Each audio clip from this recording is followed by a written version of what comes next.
दक्ष ने शिव जी का अपमान कर दिया। हम सभी जानते हैं कि 16 कन्याओं में सबसे छोटी माता सती थी, जिनका विवाह शिव जी के साथ हुआ।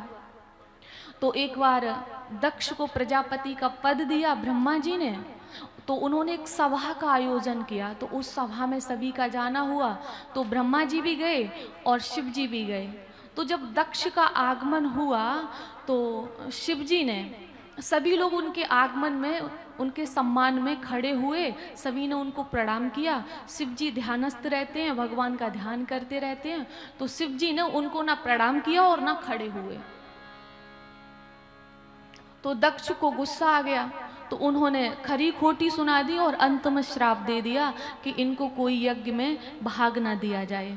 हमारे तो जीवन की बहुत बड़ी भूल रही जो हमने अपनी बेटी का विवाह एक ऐसे अघोरी के साथ कर दिया कि जिसको सम्मान करना ही नहीं आता है। अरे मैं ससुर हूँ, पिता के समान हूँ, सभा में आया, सभी सम्मान में खड़े हुए, इनको भी तो खड़ा होना चाहिए था। और ये भला खड़े भी कैसे होंगे? मरघट में रहते हैं, भूत प्रेतों के साथ रहते हैं, बिच्छू कांतर को साथ में रखते हैं, नाक गले में डालते हैं, तो इनको भी भला सम्मान का कोई भान होगा?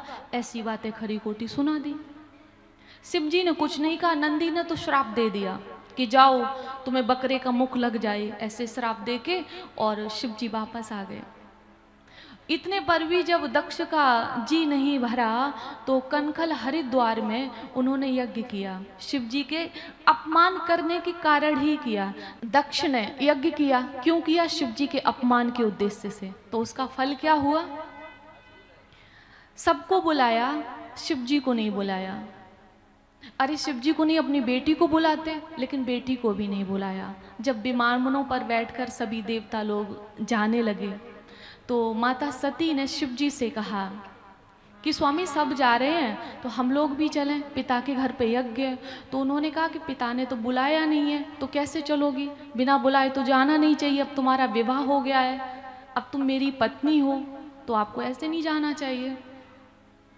तो उन्होंने कहा कि पिता के घर तो बिना बुलाए भी जा सकते हैं, पिता, पति और गुरु, इन 3 घरों में बिना बुलाए जा सकते हैं। तब आज शिव जी ने सारी बात को समझाया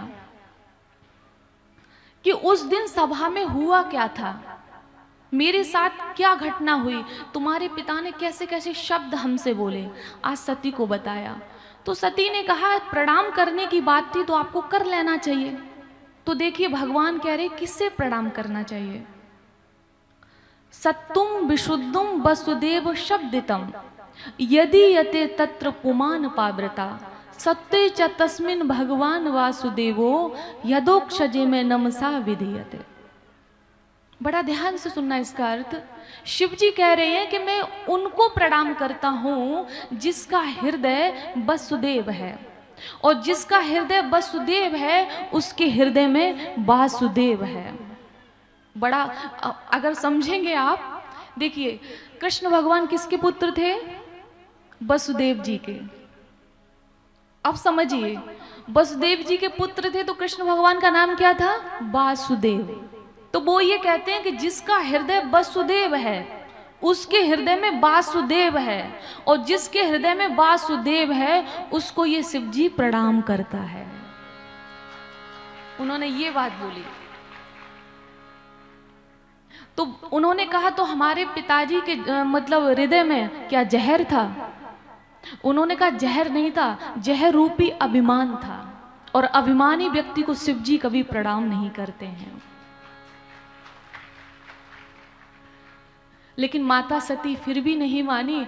अगर आप भागवत जी को पढ़ेंगे तो उसमें 4th स्कंद में लिखा है कि उनकी मृत्यु निकट थी, और जब होनी होनहार होती है तो कहते ना विनाश काले विपरीत बुद्धि, फिर उसकी बुद्धि काम नहीं करती है। शिव जी ने समझाया, मानी नहीं, और वहां पे जाके अपमान हुआ, अपमान किया, किसी ने बात नहीं की।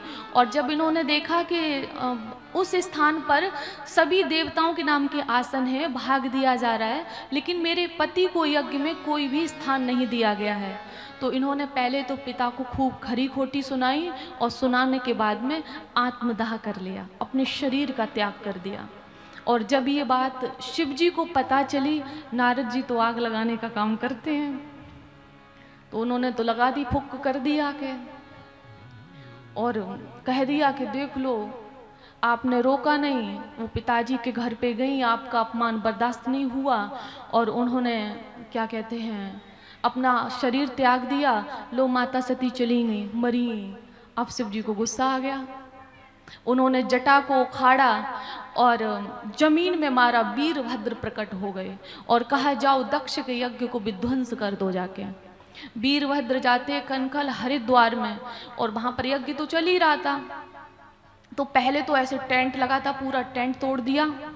जितने भी वो देवता थे वहां पर यज्ञ आदि जो करा रहे थे, किसी का हाथ तोड़ा, किसी की दाढ़ी उखाड़ दी, किसी की आंखें फोड़ दी, और जितना भी सामान खाने पीने का था सब भूत प्रेतों ने बिखेर दिया और उसमें हाथ डाल के कर रहे थे। हर हर महादेव के वहां पे जयकारा लगा रहे थे। और उसने पर भी जब जी नहीं भरा तो दक्ष का सिर काटा, मतलब तोड़ा मरोड़ा और यज्ञ में भस्म कर दिया। पूरा यज्ञ विध्वंस हो गया। क्यों हुआ? क्योंकि कोई भी धर्म का कार्य करोगे किसी के अपमान के उद्देश्य से तो वो कभी पूरा नहीं होगा। कहते हैं ना कि किसी के अपमान के उद्देश्य से जब कोई धर्म का कार्य किया जाता है तो वहां पर 3 कार्य जरूर होते हैं। दुर्भिक्षम मरणम भयम, त्रिडी तत्र भविष्यन्ति दुर्भिक्षम मरणम भयम। या तो वहां पर किसी की मृत्यु होगी, या भय उत्पन्न होगा, या फिर अकाल पड़ेगा। जहां पर किसी पूजनीय का अपमान किया जाता है और किसी ऐसे व्यक्ति का सम्मान किया जाता है जो सम्माननीय ना हो, तो वहां पर ये 3 काम होते हैं, ऐसा शास्त्र कहते हैं।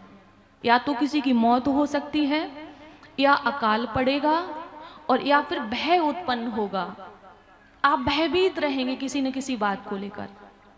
इसके बाद आज दक्ष बहुत रोए और अपनी बेटी सती को बहुत याद किया। कहते हैं ना कि कोई भी गलती करने से पहले अगर जाग जाओ तो काम बन सकता है, और सब कुछ मिट्टी में मिल जाने के बाद में, सब कुछ टुकड़े टुकड़े हो जाने के बाद में अगर जागे तो उसका कोई फायदा नहीं।